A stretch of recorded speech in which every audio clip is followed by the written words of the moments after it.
నమస్తే అండి, నేను మీ డాక్టర్ ఎల్చూరి రాజారంజిత్. ఈ మధ్య కాలంలో చాలా మందిలో మనం చూస్తున్న సమస్య ఆస్తమా, అంటే ఆయాసం. ఈ కోవిడ్ ఇవన్నీ వచ్చాక పోస్ట్ కోవిడ్ ఈ శ్వాసకోశకు సంబంధించిన సమస్యలు ఏ ఉన్నా కూడా అవి ఎంత తొందరగా తగ్గించుకుంటే అంత మంచిదండి. లంగ్స్ అనేవి చాలా స్ట్రాంగ్ ఉండాలి.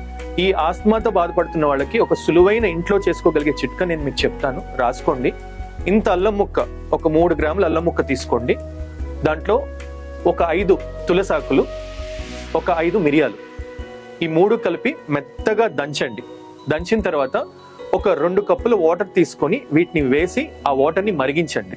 సగం వరకు అయ్యే వరకు, అంటే ఒక కప్పు అయ్యే వరకు మరిగించి ఉదయం సాయంత్రం 2 పూట్ల ఇది తాగుతూ ఉంటే ఆశ్చర్యకరంగా శ్వాస సమస్య తగ్గిపోతుంది.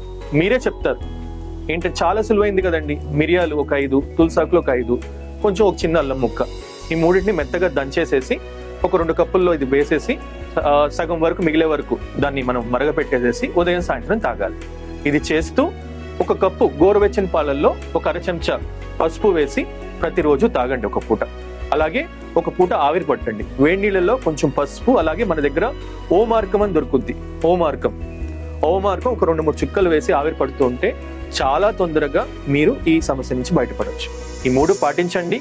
అలాగే మన ఆయుర్వేదం ద్వారా ఎంతో మందికి ఇంకా చాలా సివియర్ గా ఉన్న వాళ్ళకి కూడా మనం తగ్గించాము.